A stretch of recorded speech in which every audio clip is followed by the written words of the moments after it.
રાજપીપળામાં કાલિકા માતાના મંદિર પાસે બનતી આરએસ રેસિડેન્સીના વિવાદનો સુખદ અંત આવ્યો હતો।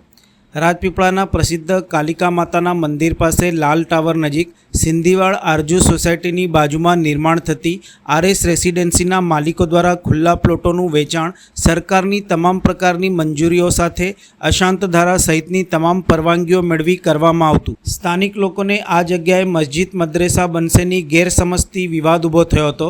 તેથી સ્થાનિક લોકોએ વિહિપ બજરંગ દળનો સંપર્ક કરી જિલ્લા કલેક્ટર સહિતનાઓને આવેદનપત્ર પાઠવી આ આરએસ રેસિડેન્સીના નિર્માણ સામે વિવાદ ઊભો કર્યો હતો, જેનું આજરોજ સુખદ સમાધાન થતાં વિવાદનો અંત આવ્યો હતો। સમગ્ર પ્રકરણની વાત કરીએ તો લાલ ટાવર સિંધીવાડ આરજુ સોસાયટીની પાસે કાલિકા માતાના મંદિર પાસે રેવન્યુ સર્વે નંબર 237 વાળી જમીનના માલિક રમણભાઈ સોમાભાઈ માછી, સુરેશભાઈ સોમાભાઈ માછી, ધર્મેન્દ્રભાઈ માછી સહિતના અન્ય માલિકોએ આ જમીન એને કરાવી તેના પર પ્લોટિંગના પ્લાન મંજૂર કરાવી અશાંત ધારાની સરકારી ધારાધોરણ મુજબની પરવાનગી મેળવી નિયમાનુસાર ખુલ્લા પ્લોટો વેચાણ કરવા માટે મૂક્યા હતા।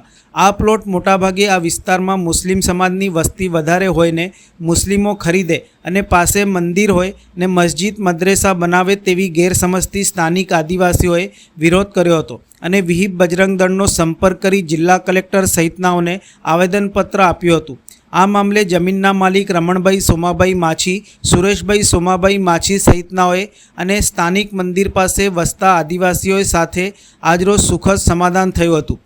જે બાબતે નર્મદા જિલ્લા કલેક્ટરને ઉદ્દેશીને લખાયેલ આવેદનપત્ર રેસિડેન્શિયલ ડેપ્યુટી કલેક્ટર CK ઉગાડને બજરંગ દળના જિલ્લા પ્રમુખ પુષ્પરાજસિંહ ચૌહાણ, આંતરરાષ્ટ્રીય હિન્દુ પરિષદના પ્રમુખ કીર્તનસિંહ પુરોહિતની આગેવાનીમાં સ્થાનિક હિન્દુ આદિવાસીઓએ એકત્રિત થઈને આપ્યું હતું। આ બાબતે બજરંગ દળના જિલ્લા પ્રમુખ પુષ્પરાજસિંહ ચૌહાણે જણાવ્યું હતું કે કાલિકા માતાના મંદિર પાસે પ્લોટિંગના વેચાણ કરવા અગાઉ અમે સ્થાનિક લોકોની રજૂઆતને લઈને વિરોધ કર્યો હતો, પરંતુ જમીન માલિક અને સ્થાનિક આદિવાસીઓ લોકો વચ્ચે મંદિર તરફ મેળો ભરાય છે તે તરફ થોડી જગ્યા છોડવા રસ્તા ઉપર 4-5 પ્લોટ હિન્દુઓને આપવા તેમજ મંદિરના રસ્તે ગેટ બનાવવા માટેની સમજૂતી થઈ છે, જેથી સમગ્ર મામલે હવે સુખદ સમાધાન થયું હોય।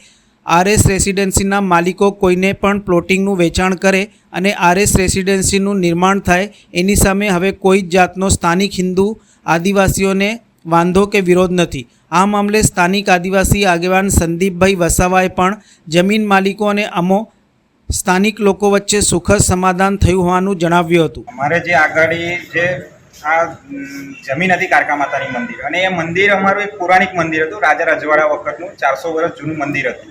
અને એની બાજુની અંદર ઘણા વિવાદ એવો જાણવા મળ્યો કે અહીં મુસ્લિમ રેસિડેન્ટ બને છે, મદ્રેસા આવશે, આ આવશે, એની તકે સ્થાનિક લોકોએ એનો વિરોધ કર્યો કે આવું ના થાય, કારણ કે અમારું મંદિર છે, અહીં મેળો ભરાય છે, અહીં કોઈ શાંતિનો માહોલ ના બગડે, એના માટે વિરોધ થયો।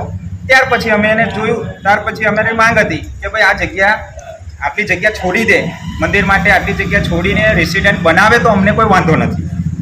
એટલે જે મંદિર સાઈડનો જે રસ્તો છે એ રસ્તાના તમામ પ્લોટ હિન્દુઓને જ આપવાના એ રીતેનું એગ્રીમેન્ટ થયું, પ્લસ કે એની બાજુની જગ્યા છોડી અને પછી અમે રેસિડેન્ટ બનાવીશું એ રીતની એ લોકોએ ચર્ચા કરી। તો અમે કીધું અમને કોઈ એવો વાંધો છે નથી, એવું એક એગ્રીમેન્ટ પણ થયેલું છે અને એગ્રીમેન્ટ અમને લખાણ કરી અને અમને આપેલું છે। અને હવે સ્થાનિક લોકોનો કોઈનો વિરોધ રહ્યો નથી, એટલે અમે આ રીતે અમારું સમાધાન થયું છે। પુષ્પરાજસિંહ ચૌહાણ। બરાબર।